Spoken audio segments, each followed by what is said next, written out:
Imagine a city where 20,000 people lived, breathed, raised children, and slowly faded into history, all beneath the earth. No sunlight, no open sky, no outsiders who knew they were there. For generations, this underground world remained hidden, sealed behind stone doors, protected by narrow tunnels, and forgotten by time itself. Tonight, we gently descend into that silent city, a place where entire communities lived underground, not for days, not for weeks, but for years. And this is only the beginning, the underground city that shouldn't exist. In the quiet region of Cappadocia, in modern-day Turkey, lies one of the most astonishing hidden places in history, the underground city of Derinkuyu Underground City. From the surface, you would never know it was there. Just ordinary land, soft volcanic rock, wind moving across dry hills. But beneath your feet, a vast underground world stretches downward, as deep as 18 levels below the surface. It could shelter around 20,000 people. Entire families lived there. There were bedrooms carved into stone, communal kitchens, food storage rooms, livestock stables, churches, wells for fresh water, ventilation shafts bringing air from above, all carefully engineered, long before modern machinery. Historians believe construction may have begun during the time of the Phrygians, possibly as early as the 8th century BC. Later, early Christians expanded it, using it as a refuge during times of invasion and persecution. But life underground was not easy. Imagine the silence, the air cool and damp, the echo of footsteps in narrow corridors, the soft flicker of oil lamps against stone walls, massive round stone doors, weighing hundreds of kilograms, could be rolled into place from the inside. Once sealed, no one could enter, and no one could leave. These cities were designed for survival. When invading armies passed through the region, entire populations would disappear underground. Above ground, villages looked abandoned. Below ground, life continued quietly. Children were born there. Bread was baked there. Prayers were whispered there. And when danger passed, they would slowly return to the sunlight. For centuries, this pattern repeated, until one day, the underground city was forgotten. It wasn't rediscovered until 1963, when a man renovating his home knocked down a wall and found a hidden passage leading into darkness. What he uncovered would astonish the world.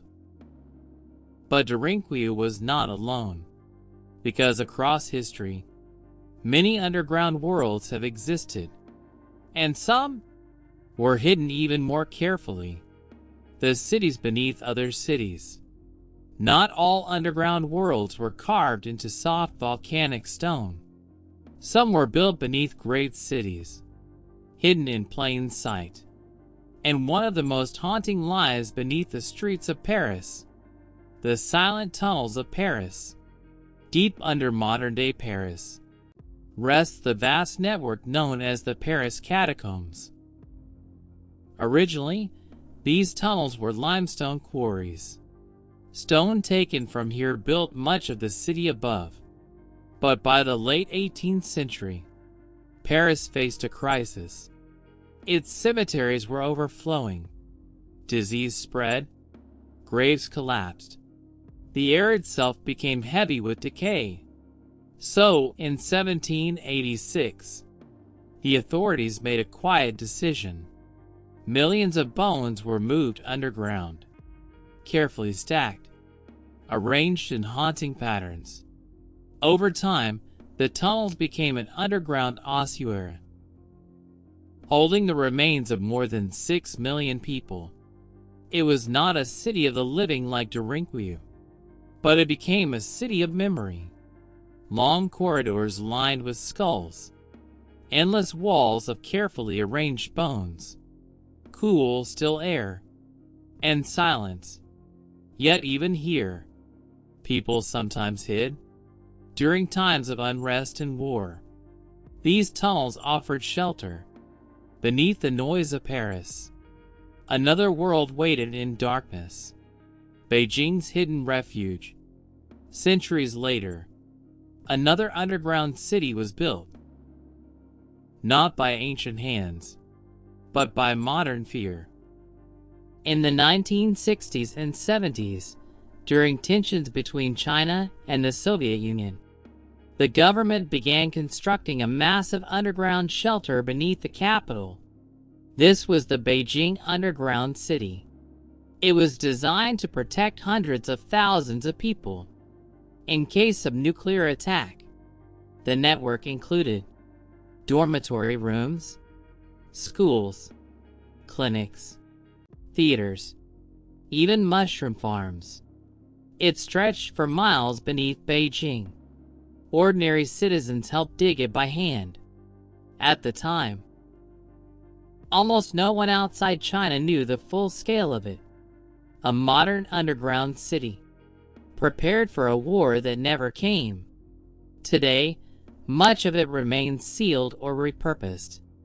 A reminder that even in the modern age, humans still prepare to live beneath the earth. Why humans go underground. Across centuries, across continents, the pattern repeats. When danger rises above ground, humans retreat below it, sometimes for war, sometimes for survival, sometimes for secrecy. The earth becomes a shield. But living underground changes people. Without sunlight, time feels different. Days blur together. Sound becomes sharper. Small spaces feel smaller. Yet communities adapt. They create routines. They whisper stories. They hold on to hope. Because even in darkness, humans search for light. And as we slowly return to the surface tonight, we realize something gentle yet unsettling. The world beneath our feet may be far larger than we imagine, and somewhere, right now, there may still be places where life continues, quietly underground, unseen, forgotten, waiting, hidden beneath war and fear. When the world above becomes too dangerous, too loud, too violent, humans return to the earth, not for comfort, but for survival. The tunnels of resistance, Vietnam. During the long years of the Vietnam War, entire communities survived beneath the jungle floor.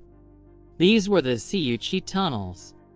At first glance, the jungle looked ordinary.